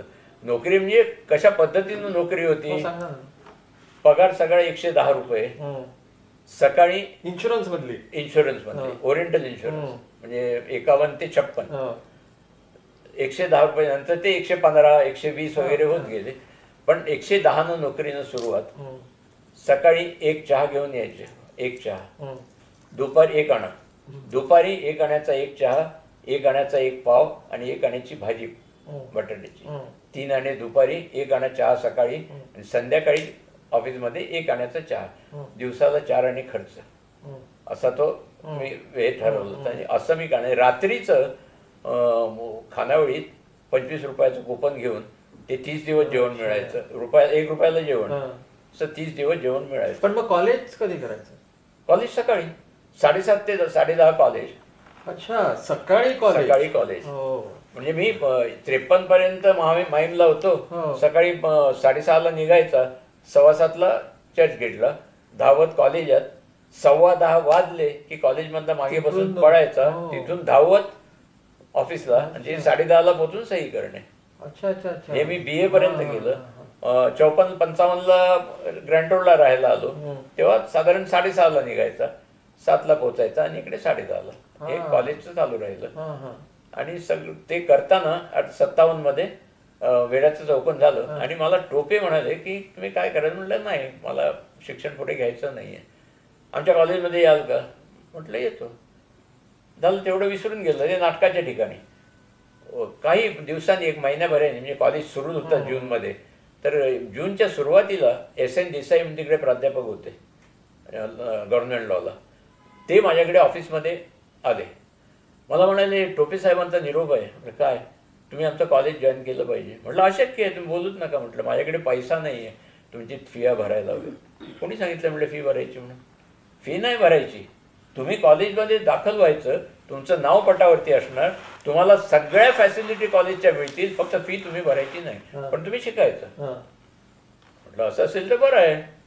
मी गव्हर्नमेंट लॉ कॉलेज जॉईन केलं. लॉ कॉलेज जॉईन केलं, पण एकच अट मिळाली की दरवर्षी स्पर्धेत भाग घ्यायचा. ही अट आहे आणि कॉलेजला नाव मिळवून द्यायचं. त्यामुळे टोपेला भेटलो वगैरे, कॉलेजमध्ये आलो, नाव घातलं. मला ते कन्सेशनमध्ये एक पास मिळायचा रेल्वेचा, तो मिळाला, सगळं बाकी सगळं मिळालं. आणि पहिल्याच वर्षी विजय तेंडुलकरचं बळी नाटक केलं मी स्पर्धेला. ते फायनलला आलं. पहिल्याच वर्षी फायनलला आलं, मला वैयक्तिक पारितोषिक मिळालं. दुसऱ्या वर्षी सेकंड लॉला गेलो. पहिलं आणि सेकंड लॉला लाल गुलाबाची भेट केलं रत्नाकर मतकरीचं, त्याच्यातही मला पहिलं बक्षीस मिळालं. तर अशी 2 वर्षे गेली आणि असं म्हणेपर्यंत 58 मध्ये सेकंड लॉ झालो होतो आणि INTचे लोक माझ्याकडे आले. ते म्हणाले आत्माराम भेंडे काम करणार होता पण तो करू शकत नाही. INTची स्पर्धा, राज्यनाट्य स्पर्धा, त्याच्यात अशीच एक रात्र येते नावाचं नाटक आहे म्हणाले, शरद निफाडकरचा. तर शरद निफाडकरच्या नाटकात तुम्हाला काम करायचंय आणि ते आत्माराम भेंडे करत होता ते करायचंय. ते एक आजारी आहेत, काय करू शकत नाही. तर म्हटलं कधी आहे प्रयोग? म्हणलं अमुक तारखेला आहे. तालमी घेतल्या, नाटकात काम केलं. त्या नाटकाला गोवा हिंदूची लोक आले होते. अच्छा. त्यावेळेला गोवा हिंदू स्पर्धेत होती, कारण 55 मध्ये खडाष्टकला, 57 मध्ये संशय कल्लोळ आणि 58 मध्ये मृच्छक नाही शारदामध्ये रामदास कामत पहिल्यांदा आलेला. तर ते नाटक स्पर्धेत होतं आणि आमचं अशी एक रात्री ते स्पर्धेत होतं. आल्याबरोबर त्यांनी बघितलं, अरे हा गोव्याचा आहे. दुसऱ्या दिवशी माझ्या ऑफिसमध्ये रामकृष्ण नाईक, अवधूत गोडे आणि गंगाधर पालेकर म्हणून आमच्याच ओरिएंटलमध्ये वरती काम करायचे, त्याच्याबरोबर आले. मला म्हणाले अरे तू गोव्याचा आणि तू कुठे त्या INT मध्ये वगैरे काम करतो? आमच्याकडे आहे गोवा हिंदू. ऑक्टोबर 58 मध्ये मी गोवा हिंदूमध्ये पाऊल टाकलं. ते आज या तागात मी गोवा हिंदूचा एक घटक म्हणून आहे. म्हणजे आपल्याला नाटकात काम करायचं आहे ही इच्छा काही काळापुरती मागे ठेवून सुरुवातीला आपल्याला नोकरी करायची आहे, कारण कुणावरही आपल्याला अवलंबून राहायचं नाही, म्हणून नोकरी शोधली. 110 रुपयांची नोकरीमध्ये जयहिंद कॉलेजमध्ये ग्रॅज्युएट झाले. मग नाटकं करण्यासाठी म्हणून त्र्यकरुण टोपेंच्या आग्रहाच्या विनंतीवरून लॉ केलं, पण लॉ काही कम्प्लीट केलेलं नाही, पूर्ण झालं नाही. 2च वर्ष शिकले आणि 1च वर्ष राहिलं होतं, ते झालं नाही. आणि मग तिथून नाटकामध्येच काम बघून दी गोवा हिंदू असोसिएशन सारखा कला विभाग जो नवीनच उदयाला आलेला होता आणि तेही एका कलाकाराच्या शोधात होते, त्यांच्या सांगण्यावरून, त्यांच्या निमंत्रणावरून मोहनदास सुखटणकर ती गोवा हिंदू असोसिएशन मध्ये सामील झाले आणि तिथून त्यांच्या आयुष्याला एक वेगळी कलाटणी मिळाली. ती कलाटणी एक कार्यकर्ता म्हणून होते आणि एक कलाकार म्हणून सुद्धा होते. पण त्याची पार्श्वभूमी गोवा हिंदूची अशी होती की त्याला पहिल्या वर्षी पहिलं बक्षीस, दुसऱ्या वर्षी पहिलं बक्षीस आणि तिसऱ्या वर्षी पहिलं बक्षीस, 3 वर्ष बक्षीस मिळालं होतं. पहिलं बक्षीस म्हणजे त्यावेळीच्या राज्यनाट्य स्पर्धेत, म्हणजे त्यावेळेला मोठमोठे दिग्गज त्या स्पर्धेत असायचे. म्हणजे पुण्याची लोक होते, मुंबईचे लोक होते, नागपूरचे होते. पण अशा वेळेला पहिलं बक्षीस मिळालं, या संस्थेचं नाव झालेलं, आणि ते मला बोलवायला आले. याच्यापेक्षा दुसरं काही भाग्य नव्हतं. बरोबर. नमस्कार, माझं नाव कुमार नवाथे. गेली 26 वर्ष माझा आणि मोहनदास सुटणकर यांचा गाढ परिचय आहे. भेटीगाठी होतात आणि त्यामधनं मला मोहनदास सुटणकरांचं जे काही एक रूप बघायला मिळालं, मला प्रकर्षाने जाणवतं की म्हणजे त्यांची स्मरणशक्ती. मोहनदास सुटणकर त्यांच्या स्मरणशक्तीला मला वाटतं तोड नाही आहे. त्यांचे अनेक कार्यक्रम मी आत्तापर्यंत बघितलेले आहेत. विशेष करून त्यांचं जे कवितांचं जे आहे, म्हणजे खरं म्हटलं तर मोहनदास सुटणकर एक नट म्हणून अतिशय प्रसिद्ध आहेत. अनेक नाटकांमधून त्यांनी कामं केलेली आहेत. नटसम्राट हा जो आहे हा त्यांचा खऱ्या अर्थाने त्या नटसम्राटमधलं त्यांचं काम बघितलं की त्यांना दुसरं काही नाही, पण नटसम्राट मोहनदास म्हणावं इतकं त्यांचं त्या नटसम्राटवरची एक हुकूमत आहे. पण त्याच्या व्यतिरिक्त मोहनदासांचा सगळ्यात मला अधिक भावलेला जर एक विशेष वाटत असेल तर तो म्हणजे त्यांचं कवितेवरलं प्रभुत्व. सर्व कवींशी विशेष करून कुसुमाग्रज, बोरकर, पाडगावकर, शंकर वैद्य, सर्व लोकांच्या बरोबर त्यांचा इतका गाढ परिचय होता. पण हा नुसता परिचय नव्हता, तर तो परिचय त्यांच्या कवितेशी सुद्धा होता. कविता कशी सादर करावी, कवितेचं मूळ काय, त्या कवितेतलं महत्त्व काय, कुठल्या शब्दावर आपण जोर द्यावा, कुठला शब्द हळू बोलावा, हे जर मोहनदास सुटणकरांच्या कविता आपण ऐकल्या तर लक्षात येतं. मी अनेक कवी संमेलनांना जातो, कविता ऐकतो, आणि अगदी जे प्रतिथयश म्हणून आपण जे म्हणतो, नवकवी म्हणा किंवा कवी, मला त्यांना जरासुद्धा कमी लेखायचं नाही आहे. पण मला असं वाटतं की या सर्व लोकांनी मोहनदास सुटणकरांचं जे सादरीकरण आहे कवितेचं, हे त्यांनी जरूर अनुसरावं. मोहनदास आहेत, त्यांच्याबरोबर आणखी मला एकदा जाणवलं म्हणजे त्यांचा एक अखंड उत्साह. 80 वर्ष होऊन गेल्यानंतर सुद्धा आज त्यांना जर कोणी सांगितलं की असं एक नाटक आहे किंवा असा एक कार्यक्रम आहे, तर कोणाचीही पर्वा न करता, स्वतःच्या तब्येतीची काळजी न करता, आज हा नाटक वेडा आणि कविता वेडा माणूस सर्व गोष्टी बाजूला सारून उभा राहतो, स्टेजवर उभा राहतो. आम्हाला अशी काळजी वाटते की यांनी नटसम्राट चालू केल्यानंतर तो आवेश त्यांच्यात जर परत आला, आम्हाला भीती वाटते. पण मोहनदास सुटणकर स्वतः त्याची कधीही काळजी करत नाही. मला एक अत्यंत भाग्याची अशी गोष्ट वाटते की त्यांचा मला इतका अखंड सहवास लाभला. अनेक कार्यक्रमात त्यांच्याबरोबर मला जाता आलं, अनेक कार्यक्रम मला त्यांचे बघता आले, अनेक कार्यक्रम आयोजित करता आले. आणि हे सगळं करत असताना प्रत्येक वेळी, प्रत्येक कार्यक्रमाच्या वेळी मला मोहनदास हे नव्याने उलगडत गेले. ते इतक्या नव्याने उलगडत गेले की आज सुद्धा मी त्यांच्याशी जेव्हा बोलता बोलता ते कुठली तरी एखादी कविता म्हणून दाखवतात, कुठला तरी एखादा त्यांचा जुना किस्सा सांगतात, आणि हे सांगितल्यानंतर असं वाटतं की मोहनदास मला अजूनही कळलेलेच नाहीत, ते कळावेत. म्हणून मला असं परमेश्वराकडे प्रार्थना आहे, त्याला ते शतायुषी होवं, आणि या मराठी जे आपलं सांस्कृतिक वैभव आहे त्या वैभवात त्यांच्या कवितेनी, म्हणजे त्या सादर करत असलेल्या कवितेनी आणि त्यांच्या एकूण आविष्कारांनी आपलं सांस्कृतिक वैभव अजूनही चांगलं, सुदृढ, समृद्ध व्हावं. थँक्यू. त्यामुळं आता एक आंतर महाविद्यालयीन एकांकिका स्पर्धा, नाट्य स्पर्धा, याच्यामध्ये सातत्यपूर्ण बक्षिसं मिळवणारा आणि टोपेंसारख्या प्राचार्यांनी केवळ नाटक करण्यासाठी म्हणून आपल्या कॉलेजमध्ये निमंत्रण दिलेला असा एक कलाकार आता दी गोवा हिंदू असोसिएशन मध्ये दाखल झाला होता, बरोबर? त्यामुळं आता गोवा हिंदू मध्ये मग तुमच्या मधल्या कलाकार हा कुठल्या भूमिका करायला लागला? गेल्या बरोबर शारदा नाटक चालू होतं गोवा हिंदूचं, म्हणजे स्पर्धेत दिलेलं, पण त्याचे इतर प्रयोग चालू होते. त्यांनी 25 प्रयोग केले. तर एक दिवशी त्यातलं सुवर्णशास्त्रीची भूमिका करणारा नट येणार नव्हता, दुसऱ्या दिवशी प्रयोग होता. मी आयता दाखल झालेलो होतो. अरे तू करशील का उद्या ती भूमिका? करेन. त्यामुळे पहिला बदली कामगार म्हणून गोवा हिंदू मध्ये दाखल झाल्यानंतर पहिलं काम सुवर्णशास्त्रीचं शारदा. पण मग तुम्हाला शारदा नाटक पाठ होतं? नाही, ते भूमिका शेवटी पाठ केली. शारदा मी बघितलं होतं, वैदूचं बघितलं होतं. म्हणजे एवढ्याशा वेळामध्ये ती भूमिका आदल्या रात्री केली. एक तालीम रात्री घेतली यांनी गोपीनाथ सावकारांनी, दुसऱ्या दिवशी उभा राहिलो. ते केलं सुवर्णशास्त्री. तर मग ते आणखी 3-4 प्रयोग केले. हे झालं. त्याच्यानंतर मग संशय कल्लोळ होतं, त्याचे प्रयोग होत होते.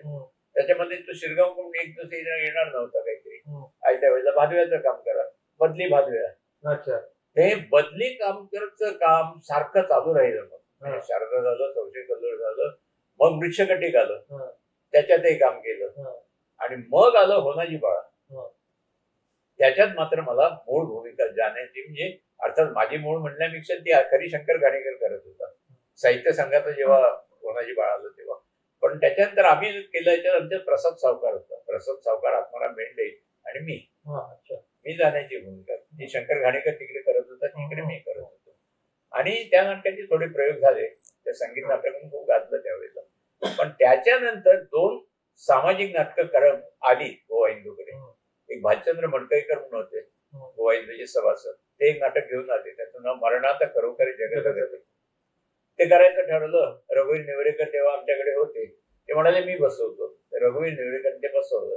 त्याच्यात माझी नायिका ही आशालता होती. माझी पहिली नायिका आशालता. आणि आशालता सामाजिक नाटकातल्या पहिला हिरो मी. नाहीतर तिथं संशय कल्लोळ आणि आपलं शारदा आणि हे नाटक होती. पण या नाटकात पहिली ती. त्यामुळे आशालता बरोबर मरणात खरोखर केलं. ताबडतोब आणखी युद्धस्थ कथा रम्य म्हणून शरद निफाडकरचं नाटक होतं. तिथे मी नायक, माझी नायिका कोण नीना रेगे म्हणून होती, ती होती. आणि ती दोन्ही नाटकं पडली. 62 मध्ये रायगड आलं आणि रायगड करायचं ठरवलं.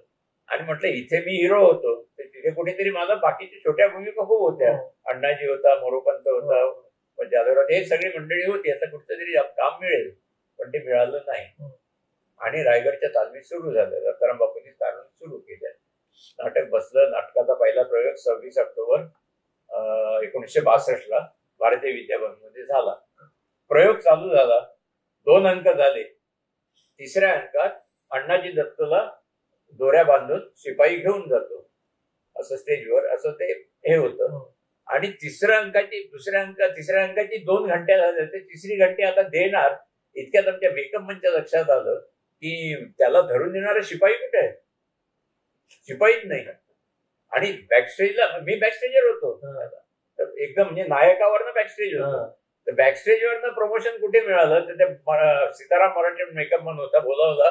म्हणलं अरे कोणी नाही, एंट्री आली, ताबडतोब हे कपडे घाल, मिस्टी ठेवली आणि मला स्टेजवर ढकलला.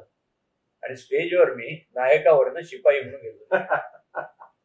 ते शिपाई मी 25 प्रयोग केले रायगडचे. आणि 25व्या प्रयोगाला आमचे एक मॅनेजर होते राया पेडणेकर. मला दुसरं काम होतं त्यावेळेला, पण फंक्शन वगैरे होतं. तर तू म्हटलं हे बाबा काम कर, आता आजचा दिवस पुढे बघू. ते त्याच्या गळ्यात पडलं, ते कायमचं त्याच्या गळ्यात पडलं. पण तोपर्यंत म्हणजे तुम्ही 58 ऑक्टोबर मध्ये गोवा हिंदूमध्ये आला आणि 1962 मध्ये म्हणजे हे क्वचित अशा भूमिका रायगड वगैरे. पण तोपर्यंत बाकीचं जे गोवा हिंदूचं काम चालत होतं ते पण तुम्ही करत होते? ते मी करत होतो. म्हणजे तेव्हा मी माझं सारखं अवलोकन चालू होतं आल्यापासून. मला दुसरं काही काम नव्हतं, मी काय बाहेर काम करत नव्हतो. पण माझं सारखं लक्ष होतं की रामकृष्ण नाईक, अवधूत गुडे, मणेरीकर ही माणसं तिथे काय काम करता येईल की दिवस. म्हटलं हे काय नोकरीला असल्यासारखे काम करता येईल की त्याच्या पलीकडे. आणि मग लक्षात आलं की हे निस्वार्थी बुद्धीनं एक कसली पैशांची अपेक्षा न ठेवता काम करतायत. तर हे सामाजिक कार्य आहे आणि गोवा हिंदूचं काम सगळं सामाजिक होतं. मी त्याच्यात हळूहळू इतका गुंतत गेलो की मलाच कळलं नाही मी कधी त्यांच्यात समाविष्ट झालो. मी त्या तिघात मी चौथा कधी आलो हे मलाच कळलं नाही. आणि मी 4 झालो आम्ही. त्याच्यानंतर 5वा सचिन म्हसेकर नंतर आला. पण आम्ही 4 सुरुवातीला झालो, ते 4 तिथेच होतो आम्ही. आणि त्या कार्यात मला इतका मी गुंतून घेतला की हळूहळू मी विसरूनही गेलो की मग कलावंत आहे. आता बदली करायला लागायच्या भूमिका मी रायगडमध्ये सुद्धा बदली केल्या. मी मोरोपंत केलं, अण्णाजी केलं, सगळे केले. अण्णाजी तर मी इतका त्या वेळेला केलंय की रात्री पुण्याला 9:30चा प्रयोग होता रात्री. आणि मणेरीकर त्याच्यात अण्णाजीचं काम करायचं. त्याची डेक्कन क्वीन लोणावळ्याला अडकली आणि तो पुण्याला पोहोचू शकला नाही. 9:30चा पहिली घंटी झाली आणि लक्षात आलं की मणेरीकर पोहोचलेलंच नाही. शेवटी दत्ताराम म्हणले काय करायचं काय, नाटक तर सुरू करायचं, हाऊसफुल प्रयोग, तर घाल म्हणले कपडे आणि तू खिडकीकडे उभा राहा आणि मेकअप प्रॉम्प्टिंग वर कर. तेवढं अण्णाजी दत्त प्रॉम्प्टिंग वरती केला. प्रॉम्प्टिंग वरती अण्णाजी दत्तचा पहिला प्रयोग, पहिला अंक केला, दुसरा अंक केला. दुसऱ्या अंकाचा शेवट चालू असताना पुणेकरांची जी डेक्कन क्वीन आली, तो आला तिकडे, तो म्हणतो तू नाटक चालू आहे आणि 2 अंक झाले. म्हटलं तिसऱ्या अंकाचं मला आणखी झेपणार नाही. कपडे काढून त्याला घातले, तिसऱ्या अंकात मनेरकरला पाठवलं लोकांच्या. पण तुम्ही आयत्या वेळेला रायगड मधला संभाजी केलाय. आयत्या वेळेला संभाजी तो केला. कसा काय केला? तो मात्र ते आयत्या वेळेला 2 कामं एका वेळेला केली. एक संभाजी केला आणि नटसम्राट मध्ये नंदू केला, मुलाचं काम. आयत्या वेळ दोन्ही कामं आयत्या वेळेला, एका आदल्या दिवशी आणि दुसऱ्या दिवशी. नाही, नंदू समजू शकतो मी, संभाजी करणं हे कसं काय झालं, काय चमत्कारच आहे. मी असंच ऑक्टोबर मध्येच काहीतरी त्यातला कृष्णकांत दळवी हा नंदूचं काम करायचं नटसम्राट मध्ये आणि इथे संभाजी करायचं. दोन्हीचे प्रयोग लागून लागले होते. आदल्या दिवशी संध्याकाळी 6:30ला रवींद्राला प्रयोग होता याचा नटसम्राट, दुसऱ्या दिवशी सकाळी इथे 10 वाजता रायगड. आणि दोन्ही तारखा दिलेल्या आहे. आणि तो म्हणाला मला 10 दिवस तुम्ही प्रयोग लावू नका, मला एक चित्रपट मिळतोय. तर मी कोल्हापूरला जातोय, पण मी 26 ऑक्टोबरला संध्याकाळी मी तुमच्या नटसम्राटच्या आधी हजर आहे, काळजी करायची नाही. संध्याकाळी मी ऑफिसमध्ये होतो आणि मला 4:30ला त्यावेळेला डॉक्टर लागून एक सवय होती की प्रयोगाच्या आधी 2 तास येऊन ते चिकटवून टक्कल बसायचे वाळत घालण्यात. आणि त्याप्रमाणे ते आले होते. 6:30चा प्रयोग 4:30ला आले, त्यांनी ते टक्कल बसवलं आणि रवींद्रच्या ऑफिसमध्ये फोन आला की लागू आपला कृष्णकांत दळवी येत नाही, मी येऊ शकत नाही, मला सोडत नाही निर्माता. त्याप्रमाणे लागून काय कोणाला तरी सांगितलं की मला फोन कर. मला ऑफिसमध्ये फोन आले, मी टॅक्सी करून आलो. मला म्हणाले पहिल्यांदा त्याचे कपडे होतात का बघ. म्हटलं कशा करता? अरे तुला काम करायचं नंदूचं. म्हणलं आता तासाभरात 5 वाजले, लवकर. त्यामुळे कपडे घातले, कपडे होत होते. पाठ करायला घे म्हणले पहिल्या अंकातलं पाठ करायला घेतलं, कपडे घातले. 6:30ला नटसम्राट सुरू झाला. पहिला अंक पार पडला, दुसरा अंक माझं काम नसतं, दुसऱ्या अंकात मी तिसऱ्या अंकाचं पाठ करायला घेतलं, तिसरा अंक पार पडला. रात्री आमच्या कार्यकर्ते अवधूत गुडे आणि रामकृष्णाला कळलं की तो आलेला नाही. प्रयोग काय झालंय, धावत तिकडे येतं तर मी काम करतोय. ते सुस्कारा सोडला. इतकं म्हणेपर्यंत पुन्हा रवींद्रात फोन आला ऑफिसमध्ये की मी उद्या सकाळच्या प्रयोगाला पोहोचू शकत नाही, तुम्ही रायगड रद्द करा. हे त्याचे वाक्य होतं. अर्थात त्याची काय चूक नव्हती. रायगड रद्द करा, संभाजी कोण करू शकणार? एक काशीनाथ घाणेकरला पुन्हा बोलावणं किंवा रद्द करणं, हे तर रद्द करा म्हणून. तर आमचे कार्यकर्ते 2 जण, रामकृष्ण आणि अवधूत, हे त्या अलिबागच्या एका कॉलेजला प्रयोग दिलेला होता.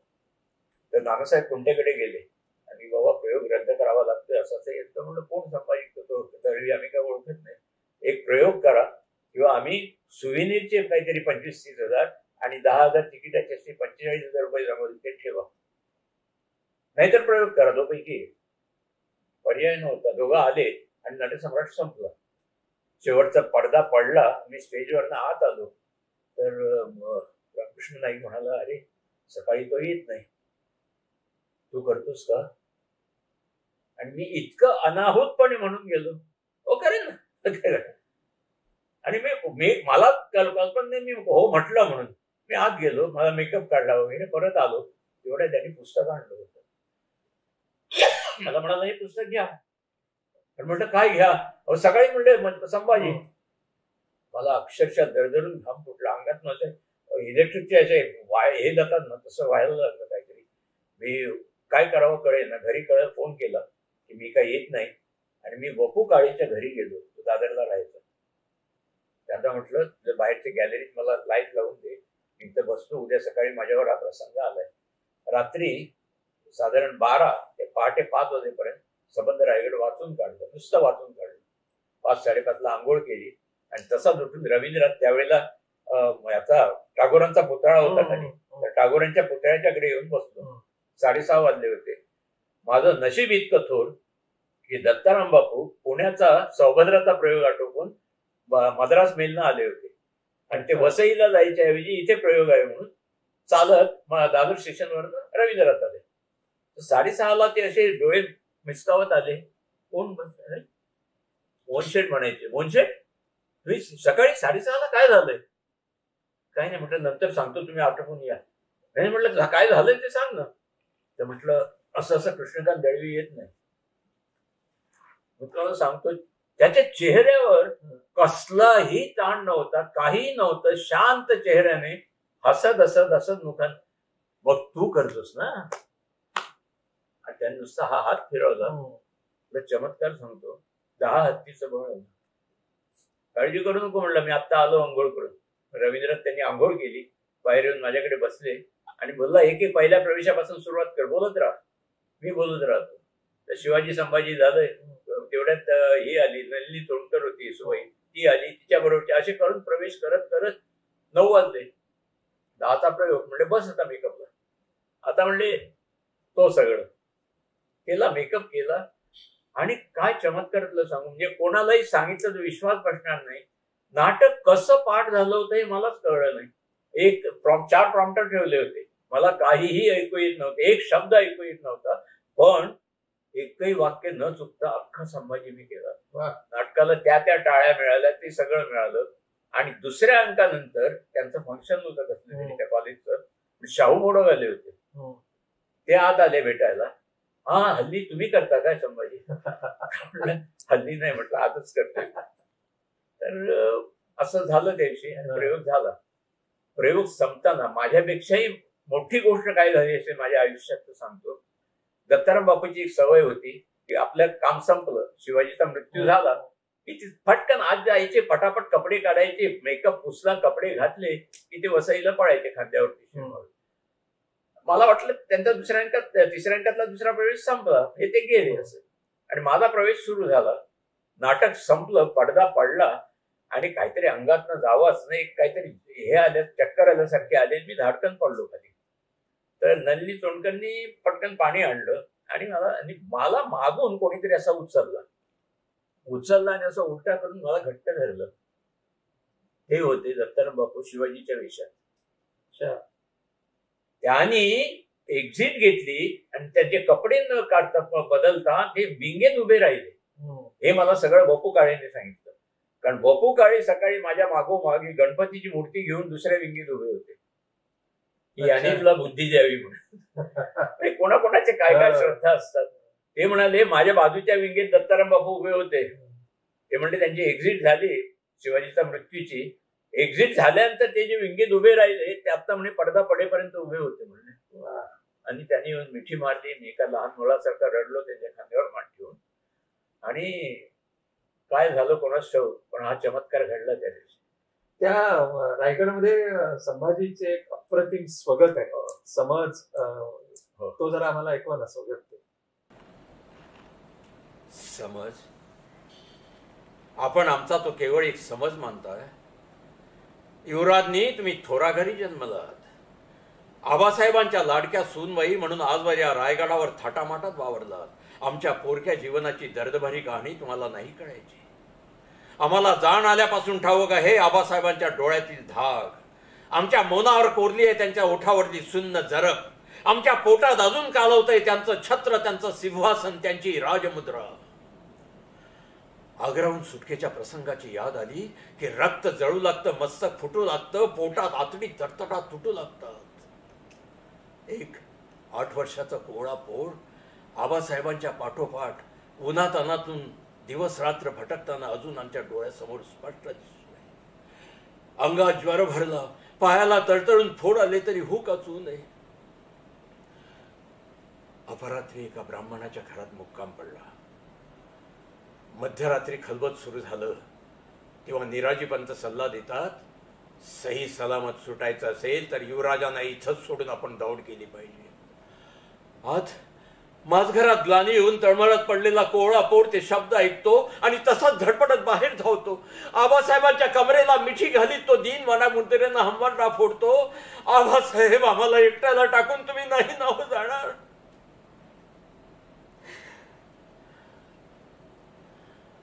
आबासाहेब एक शब्द बोलत नाहीत. आपल्या कमरेची इवल्याशा हाताची मिठी ते पोलादी बोटांनी सोडवतात आणि माझघराकडे बोट दाखवतात. चिमुकल्या मनाला ब्रह्मांड आठवतं. शेकडो कोसांची पायपीट बिनतक्रार करणाऱ्या त्या पोराचे पाय ओसरीवरून माजरात जाई तो पांगळे होतात. आबासाहेब त्या रात्री निघून जातात, न भेटता न बोलता.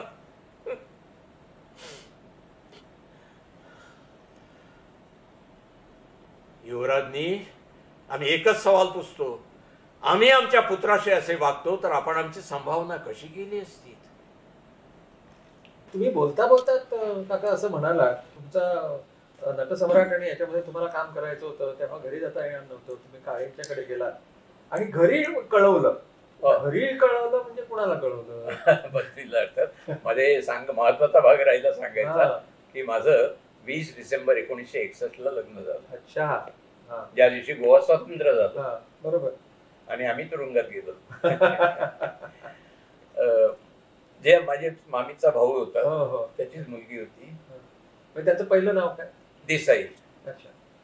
आणि ते ग्रँटरलाच राहत होते. ते वडील तिचे फार्माशियल होते. त्यांनी मला नोकरीला तेव्हा बोलवलं.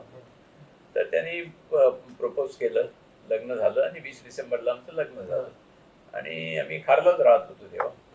आणि हे 62 आपल्या 70 मध्ये हे घडलं आपलं संभाजीचं. हो.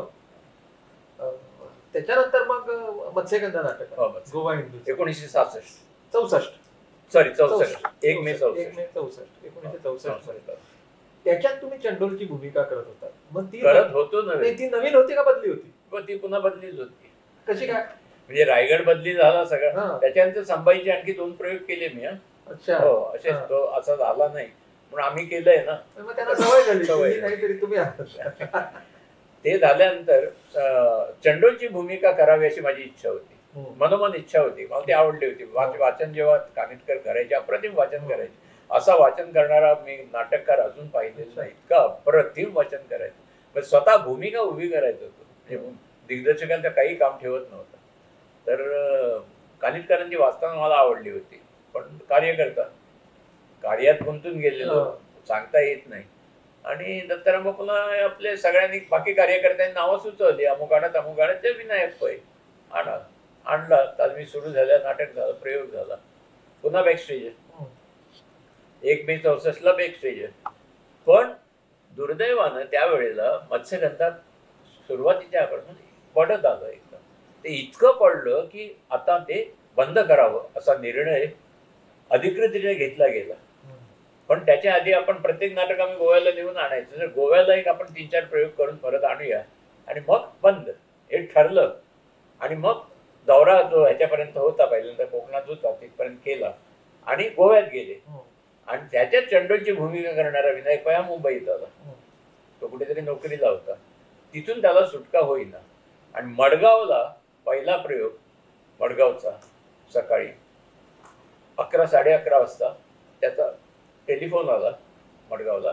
तो रामकृष्ण नाईकने घेतला की मी काय पोचू शकत नाही संध्याकाळच्या प्रयोगाला, मला इथून हे ऑफिस सोडत नाही. पुन्हा नेहमीप्रमाणे 11:30ला मी आतमध्येच होतो. आम्ही एका ह्याच्यात उतरलो होतो बंगल्यात. ते म्हणाले मोहनदासला बोलवा. दत्ताराम घे वाचायला. दत्ताराम म्हणजे शांत अगदी बर्फ नुसता. तू घे वाचायला, मी बघतो, तू कशाला काळजी करतो.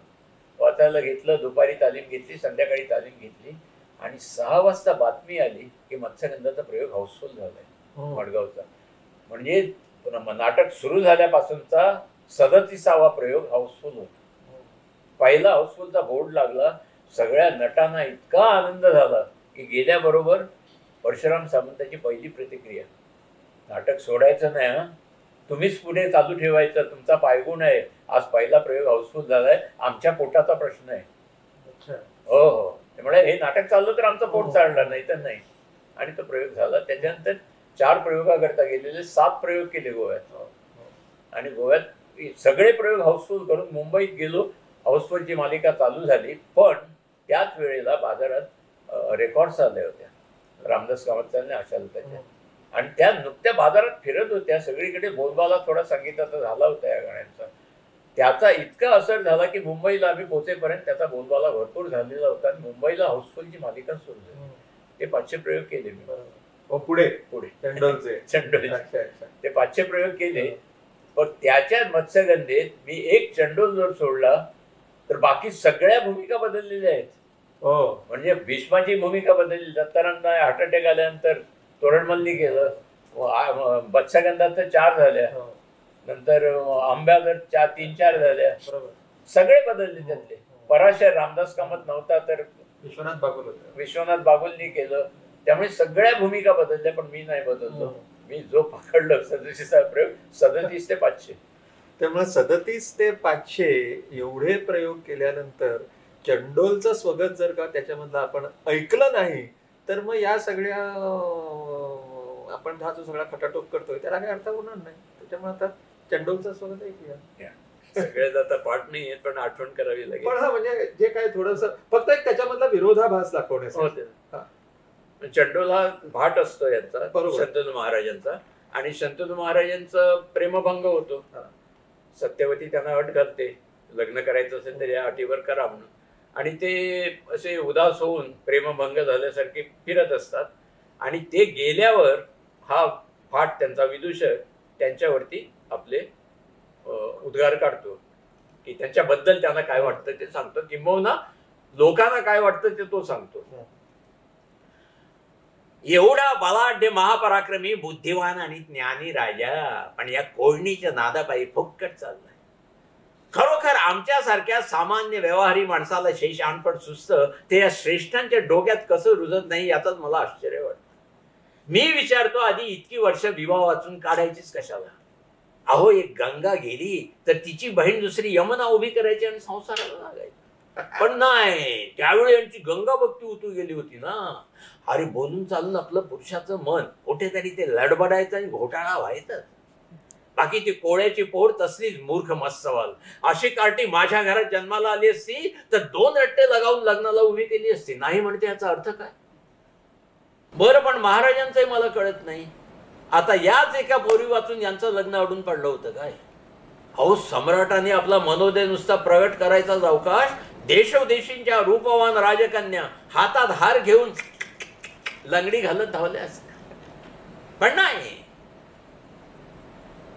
बरं म्हणतो, झालं गेलं, होऊन चुकलं. आता याच एका पोरीपायी आपले पंचप्राण इतके कासावीस झाले आहेत ना. अरे मग मान्य करायची तिची अट आणि मोकळं व्हायचं. आता यांच्या मागून राज्यावर कोणी यायचं हे ज्यांचं ते ठरवतील, त्याची चिंता यांना कशाला? पण नाही. बरं, तसंही नाही ना तर घटकाभर त्या मूर्ख मुलीच्या समाधानासाठी हो म्हटलं म्हणून बिघडलं कुठं? बोलू नये, चालू नये, पुढं आपल्याला काय करायचं ते करून टाकलं, मोकळं झालं. त्याच्यावर आतापासून वादंग कशाला? पण नाही. बरं, मी म्हणतो हेही नाही ना पसंत, तर सरळ सरळ राजदूत पाठवून त्या मुलीला पकडून आणावी आणि गोडी गुलामीनं जमत नसेल तर चक्क जबरदस्ती करावी. अहो, करून करून करणं काय ती कोळ्याची पोर? 4 दिवस रडेल, रुसेल आणि आपसुक अंतपुरात रुळेल. पण नाही. आता बसले आकाशाकडे दृष्टी लावून, हा सुस्कारे सोडीत.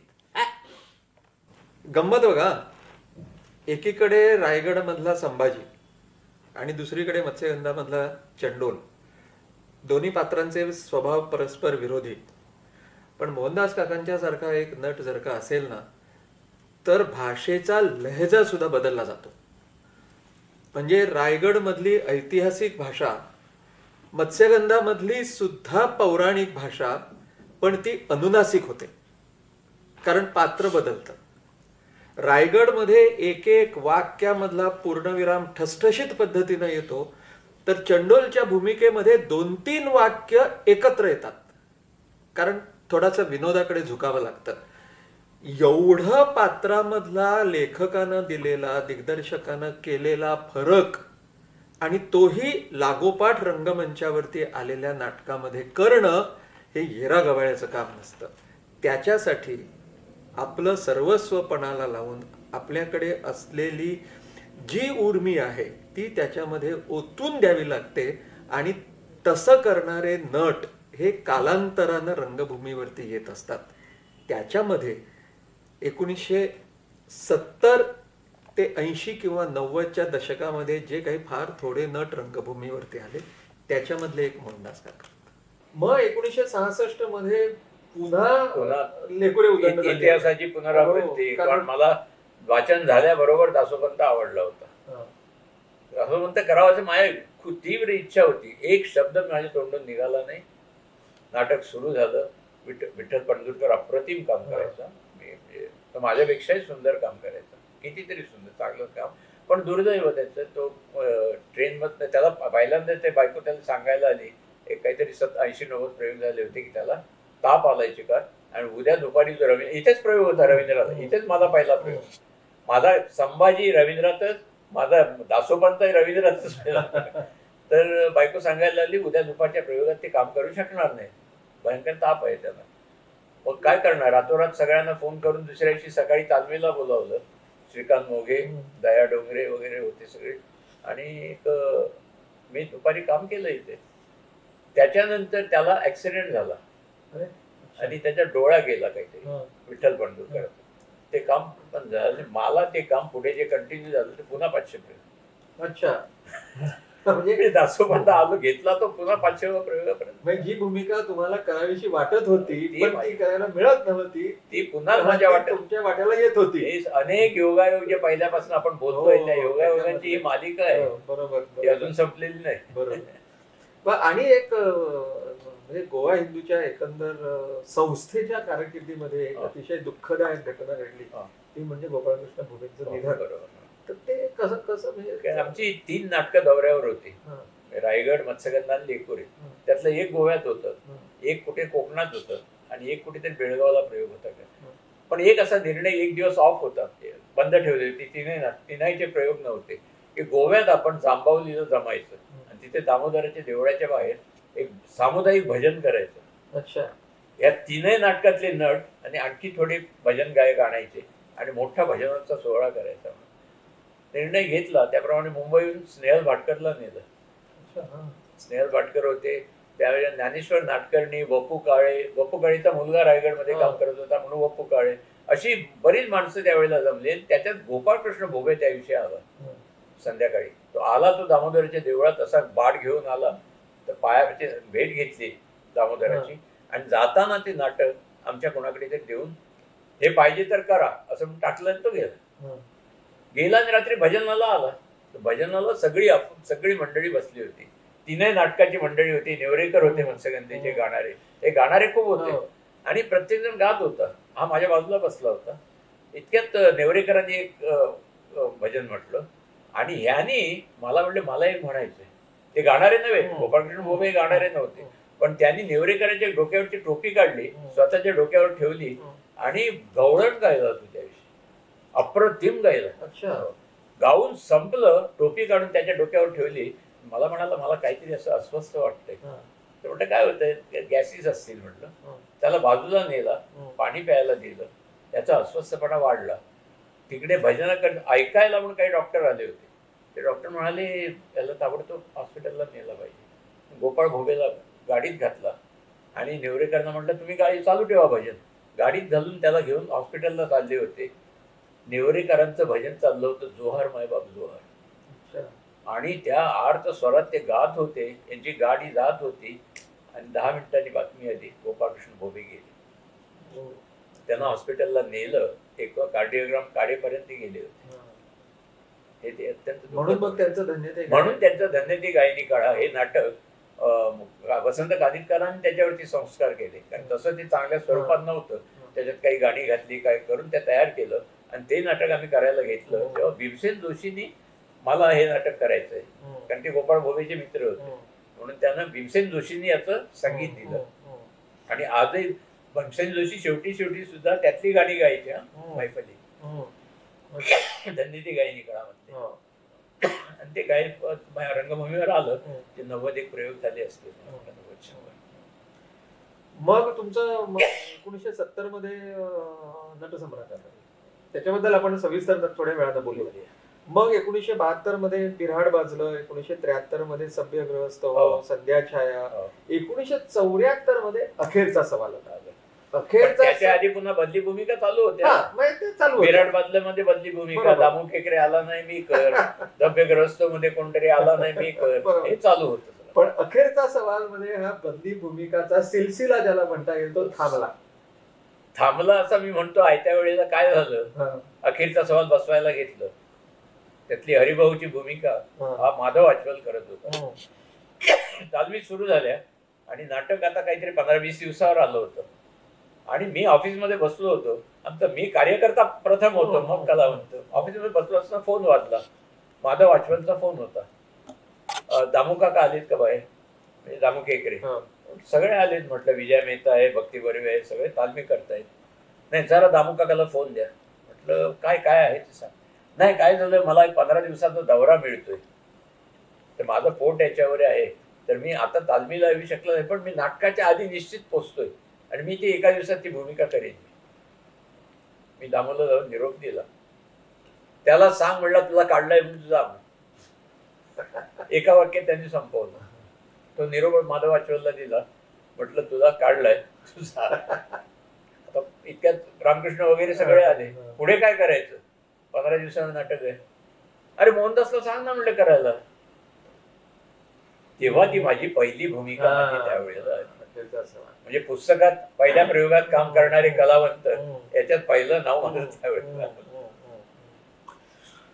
अखेरचा सवाल मध्ये आणखीन एक घटना घडली एका प्रयोगात. हो, तुमची कॉलेजमध्ये काम केलेली मैत्रीण ही अखेरच्या सवालच्या प्रयोगाला साहित्य संघात प्रयोग होता आणि अखेरचा सवालचा प्रयोग फार त्याचा इम्पॅक्ट व्हायचा प्रयोगाच्या. भक्ती बर्वे आणि विजय मेहताचा सीन चालू झाला की लोक अक्षरशः असे अस्वस्थ व्हायचे.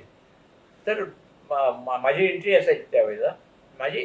माझी एक्झिट होता. मी बाहेर बघितलं की एकदम बायका सगळ्या खूप एकत्र जमल्यात आणि नाटक चालू आहे. मग काय झालंय कळे ना मला. पडदा पडला दुसऱ्या अंकाचा आणि त्या बाईला उचलून त्यांनी आत मेकअप रूम मध्ये आणलं आणि काय झालं मी चौकशी करतो, गर्दी जमलेली आतमध्ये. तर मी एकाला विचारलं कोण आहे म्हणून. ते म्हणाले ते सिंधू करमरकर आहे, सिंधू करंदीकर आहे. म्हटलं कोण सिंधू करंदीकर? अहो ती पूर्वीची म्हणजे सिंधू सोहनी. म्हणजे माझ्या बरोबर जी कॉलेजमध्ये होती ती लंडनला होती. तिला मुलगा झाला, तो 14 वर्षाचा झाला. तो मुलाला कॅन्सर झाला, तो मुलगा गेला कॅन्सर. ते नाटक बघताना तिच्यावरती एवढा इम्पॅक्ट झाला की माझा मुलगा गेला तशी आता ही मुलगी जाणार. आणि ती बेशुद्ध झाली, तिला आत आणावी लागली आणि ती होती. आणि माझी भेट कॉलेज नंतर 1955-56 नंतर एकदम यावेळेला झाली. त्यानंतर मग गोवा हिंदूचं बॅरिस्टर आलं, मग अभिज्ञान शाकुंतलम आलं, मंतरलेली चैत्रवेल आलं, दुर्गी आलं. दुर्गीच्या पहिल्या प्रयोगामध्ये पुन्हा तुम्ही काम केलं. तिथे मात्र मला ते काम मला दिलं गेलं. बरोबर, तेच म्हणजे माझ्या आवडीचं काम मला पहिल्यांदा मिळालं. पण तुमच्या एकंदर नाट्य कारकीर्द ज्याला आपण म्हणतो त्या नाट्य कारकिर्दीमधली तुमची सगळ्यात उत्कृष्ट भूमिका ही 1986 मध्ये आलेल्या स्पर्श नाटकामध्ये होती. की ज्या भूमिकेनं तुम्हाला नाव दिलं, ज्या भूमिकेनं तुम्हाला पुरस्कार दिले आणि समीक्षकांनी तुमच्यावरती भरभरून चांगलं लिहिलं. त्या भूमिकेबद्दल सांगा. स्पर्श मधले की स्पर्श मधल्या? नाही, ती भूमिका मला म्हणजे पहिल्यापासूनच मिळाली आणि काय कोणाच ठेवते भूमिकेत मी पूर्ण शिरलो. मला ते काय एक संवेदनाची भूमिका होती किंबहुना माझ्या स्वभावाला अनुरूप अशी भूमिका असावी ती, असं मला खूप संवेदनशील आहे. त्यामुळे त्या भूमिकेत तशी ती अनुरूप मिळाल्यामुळे ती कदाचित गाजली असावी. त्या भूमिकेत तसं संवाद फार नव्हते पण वावर मोठा होता. पण वावर एवढा होता की त्यातल्या प्रत्येक एंट्री लोकांच्या लक्षात राहायची. त्यामुळे दग गोडसे सारखे किंवा शंकर वैद्य सारखे या लोकांनी इतकं सुंदर माधव म्हणून सगळ्यांनी इतकं लिहून ठेवलंय त्याच्यावरती की खूप माझं कौतुक. नाटेकर त्या पात्राचं म्हणजे त्या नाटेकरच्या शेवटी असं झालं की जयवंत दळवी कधी पत्र लिहायचे ते आधी मोहनदास सुखटण, प्रिय मोहनदास सुखटणकर असं लिहायचे. त्याच्यानंतर प्रिय नाटेकर लिहायला लागले. माझ्याकडे पत्र आहेत त्याची, प्रिय नाटेकर दळवीची. नाटेकर आणि मोहनदास सुखटणकर हे समीकरण झालं कारण तसंच स्पर्शचे प्रयोग. आणि ते दळवीना भावलं. दळवीना हा माझा नाटेकर म्हणा, लेखकाला भावलं. लेखकाला भावणं हे फार महत्वाचं असतं. कुठच्याही नाटकाची कुठची भूमिका. तशी दुर्गीतली त्यांना भावली होती. दुर्गीतली अनेकांना भावली होती. माधव गडकरींनी आपल्या सकाळमध्ये माझ्यावरती एक लेख लिहिला होता, जयवंत दळवींचा मोरोबा नाटकर्णी. पण 1986 नंतर मग एकंदरच कला विभागाला थोडस म्हणजे बॅकसीट जसं म्हणतात तसं, कारण तुम्ही ज्या उत्साहानं कला विभाग सुरू केला होता पुढची पिढी तयार झाली होती. म्हणजे मग ती तुमची मुलं असतील किंवा प्रायोगिक रंगभूमीवर काम करणारे मुलं मिळून आली असतील, पण त्या प्रमाणात तो कला विभाग जसा व्हायला नाही. पाहिजे. नाटकं खूप केली. त्याचं कारण वेगळी त्याच्या वेगळी. आधी जो आघात झाला आमच्यावरती तो बस ऍक्सिडेंटचा झाला. अच्छा. 80 मध्ये हं. 5 एप्रिल 80ला हं. आमचे मंत्रली चैत्रवेल नाटक आलं. बरोबर बरोबर. त्या नाटकाचा दौरा गेला असताना त्याला इस्लामपूरला कोल्हापूरच्या जवळ प्रयोग करून पहाटे येताना ऍक्सिडेंट होऊन संबंध बेचिराग झालं. म्हणजे अख्ख्या बसची राख झाली, राख रांगोळी, आमच्या सगळ्या सामान, आणि अत्यंत महत्वाचं म्हणजे त्याच्यात जी 6 माणसं मारली गेली, जळून गेली, त्यापैकी शांताजोग आणि जयराम हर्डीकर हे महत्वाचे नट गेले, महत्वाचे कलावंत गेले, आणि बाकीची 4-5 माणसं गेली. फार मोठा आघात होता आमच्यावरती. आणि तो आघात झाल्यावर जेव्हा कुसुमाग्रजांना कळलं नाशिकला, ते तशाच्या तसे धावत मुंबईला आले आमचं सांत्वन करण्याकरता. आणि तिथे त्यांनी निर्णय घेतला की माझी कावेरी आज गेली, म्हटले खरी कावेरी शांताजोग. तेव्हा आजच्या पुढे तुम्ही नाटक बंद करा, मी मुक्त करा, कोणाला पाहिजे त्याला करू द्या, पण आता तुमच्याकडे नको द्या. आणि दुसऱ्या दिवशी मी जाहिरात दिली की आता नाटक आम्ही आजपासून मुक्त करीत आहोत, आता पाहिजे त्यांनी नटसम्राट करावं. कारण तुम्ही 4 नटसम्राट केलेत, म्हणजे नटसम्राटच्या भूमिकेत आणि 4ही नटसम्राटची कावेरी एकच होती. शांताजोग. कावेरी गेल्यानंतर मात्र नाटक बंद करावं लागलं. बरोबर. हा आघात होता. तो आघात आम्हाला पेलणं कठीण होत गेलं.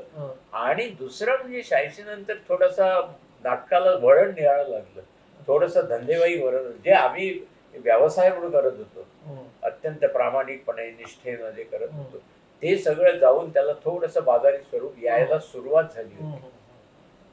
हे त्याला कारण होतं.